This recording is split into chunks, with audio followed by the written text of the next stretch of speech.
زندگی اخلاق سے گزرتی ہے، شکلوں سے نہیں گزرتی، شکل و صورت سے نہیں زندگی گزرتی، اخلاق سے گزرتی ہے۔ دو واقعے اوپر نیچے ہوئے، ایک خاتون میرے پاس آ کے پھوٹ پھوٹ کے رونے لگی، کہا مولانا میرا خامد کھربوں پتی ہے، اربوں پتی نہیں کھربوں پتی ہے، پر زبان اتنی گندی ہے کہ مجھے اس نے زندہ مار دیا ہے۔ اور چند دن کے بعد ایک نوجوان ملا، کہا مولانا زندگی کی ہر دولت موجود ہے پر میری بیوی کی زبان بہت گندی ہے، میرا گھر برباد ہو کے رہ گیا ہے۔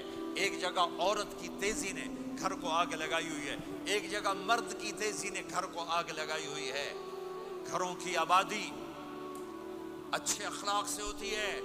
بڑوں سے کہتا ہوں چھوٹوں سے رائے لے کر قدم اٹھاؤ، چھوٹوں سے کہتا ہوں ماں باپ کی رائے کو داخل کر کے چلو۔ اگر دونوں میں اختلاف ہوتا ہے تو ماں باپ سے کہتا ہوں اپنے بچوں کی رائے کو ترجیح دو، زندگی انہوں نے گزارنی ہے۔ یہ میرے نبی کی ایک پاکیزہ خوبصورت زندگی ہے۔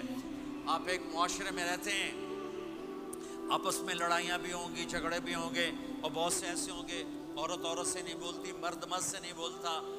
ایک بات آپ سب سے کہتا ہوں، یہاں سے اٹھ کر سب ایک دوسرے کو جو لڑے ہوئے صلح کر لینا، ایک دوسرے کو معاف کر دینا، ایک دوسرے کے گلے لگ جانا، ایک دوسرے سے درگزر کا معاملہ کر دینا۔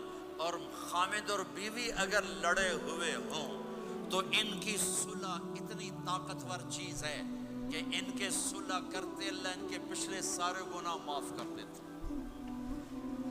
شیطان روزانہ اپنی کچہری لگاتا ہے، شیطانوں سے پوچھتے ہاں بھائی کی کر کے آئے ہو؟ جی چوری کرائی، یوں سر ہلاتا ہے۔ ڈاکہ، نماز نہیں پڑھنے دی، ٹھیک۔ ایک لمبی فہرست ہوتی ہے۔ وہ ایک لنگڑا شیطان کالا جا پچھو کھلو کے آندا ہے، استاد جی میاں بیوی نو لڑایا کا پتر شاباش تو اگاں آ جا آ جا آ جا آ جا آ جا، اس کو گلے لگاتا ہے، اس کو پاس بٹھائے، اور کمبخت تو یہ ہے اصل کام۔ خامد اور بیوی کی لڑائی نسلیں برباد ہو جاتی ہیں۔ ہر کلاس میں ٹاپ کرنے والے لڑکے نے 2 دفعہ خودکشی کی کوشش کی، ماں باپ کی لڑائی، ماں باپ کی لڑائی۔ تو میرے بھائیوں، اپنے نبی والے اخلاق کے ساتھ زندگی گزارنا سیکھو، سچ بولو، یہ آپ کا دیس ہے، اس کو ٹیکس پورا دو، اس کے ساتھ دھوکہ نہ کرو، اس کے ساتھ فراڈ نہ کرو، اس کے ساتھ 2 نمبری نہ کرو، دیانتداری کی زندگی گزارو، سچائی کی زندگی۔ یا مختلف مذاہب کے لوگ رہتے ہیں، سب کو عزت دو، سب کو احترام دو، سب کی قدر کرو۔ کون اللہ کے ہاں سہاگن ہے یہ تو موت کے بعد پتہ چلے گا، لیکن تمام کو احترام دو، تمام کو عزت دو۔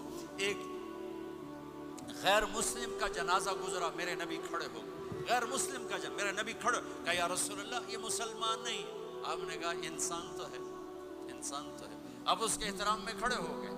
تو بھائیو، تمام اہل مذاہب کو عزت دو، احترام دو، تو انشاءاللہ یہ چھوٹا سا معاشرہ ایک خوبصورت جنت کا منظر بن جائے گا۔